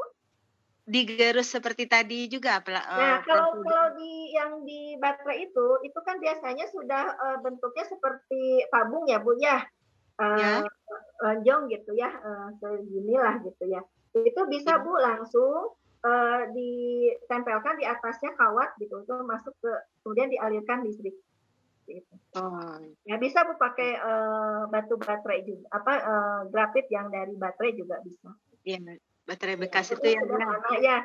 Cuma kalau nggak ada itu juga kita bisa membuat gitu ya, tadi misalkan dari arang batok kelapa gitu ya, jadi karbon aktif seperti itu. Ya, terima kasih Bu Reni. Ya, sama-sama Bu Julfa. Baik Ibu, ini terakhir mungkin ya, ada satu pertanyaan lagi ini Bu dari Novi Lilis Ibu ya, mungkin ya, Ibu Novi Lilis Suparti, Mantiga Bogor. Ya, di lingkungan kami ada sumur yang berbeda warnanya, yaitu hijau seperti warna bensin. Oh ya. Sementara sumur yang lain berwarna jernih. Bagaimana cara menguji dengan alat sederhana? Apakah bisa dilakukan dengan metode elektrokimia itu, Bu? Pertanyaannya. Ya, terima kasih pertanyaan dari Bu Lilis ya.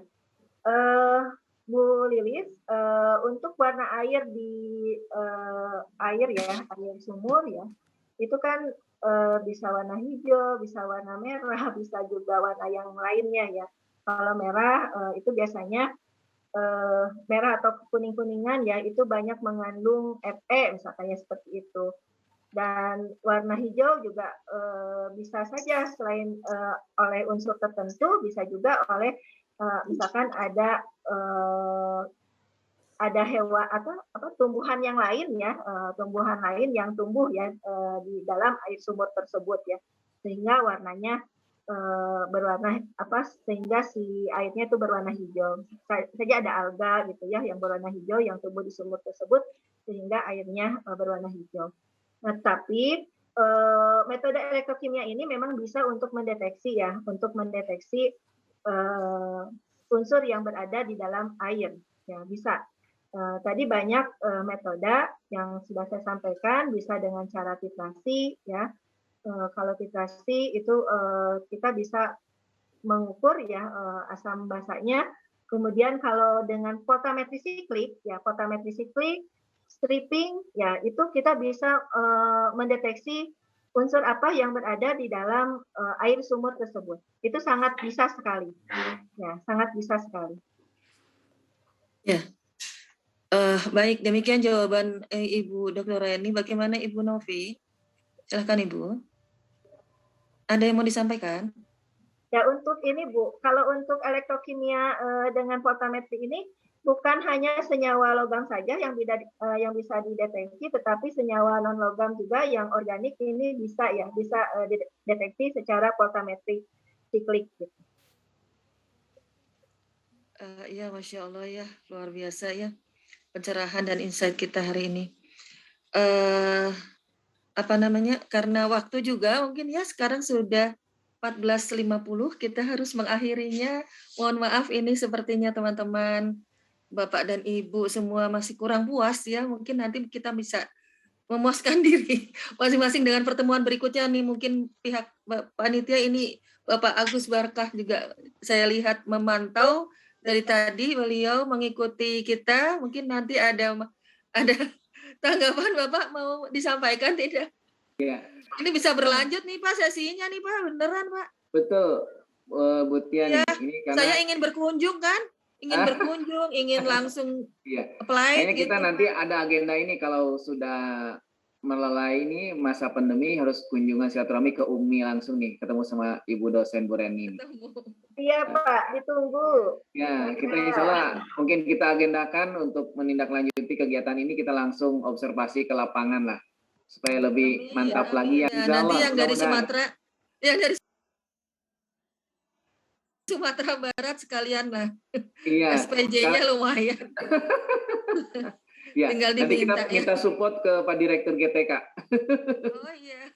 Oke. Ya mudah-mudahan dilancarkan semua. Ya, amin, amin. Terima Ya, kasih ya. Bu Reni, Bu Tia. Mangga dilajeng. Sama-sama. Saya harus segera menutup mungkin Bapak, Ibu semuanya dengan rasa bahagia begitu ya. Alhamdulillah berkesempatan pada sore hari ini untuk memandu jalannya pendalaman materi. 2 kata kalau yang saya bisa katakan untuk elektrokimia ya, 2 kata. Yang pertama merupakan ilmu penerapan gitu. Applied chemistry, dan yang kedua termasuk ilmu yang bisa bersifat ekonomis gitu. Dalam tataran ekonomis itu apakah skup rumah tangga ataukah industri, nah itu dimainkan di situ faktor ekonomisnya seperti itu ya. Saya memberikan ucapan terima kasih secara pribadi juga Bapak dan Ibu semuanya. Tentu. Maaf, ini postes Bu. Ya, ini saya mengucapkan dulu terima kasih kepada Ibu Dr. Reni dalam hal ini karena sudah berbagi. Jazakillah khairan kasiron. Iya, amin. Allahumma amin. Baik, tadi diingatkan oleh Bu Ririn, kita akan masuk. Pak Cahyat, ada yang mau disampaikan Kak? Urgen Bapak silakan. Pak Cahyat, ada raise hand ataukah salah? Oh ya. Ya baik. Insya Allah di lain kesempatan kita masih mudah-mudahan ya masih berkesempatan untuk bertemu kembali dalam mungkin kelanjutan dari program-program GTK ya tadi sebagaimana Pak Agus Barkah sampaikan, ini angin segar buat kita ya. Semoga Bapak dan Ibu semuanya dihaturan untuk mengerjakan postes. Waktunya sama seperti tadi ya, 5 menit. Untuk linknya itu sudah di-share oleh Ibu Ririn di chat room. Silahkan Bapak dan Ibu dimulai dari sekarang.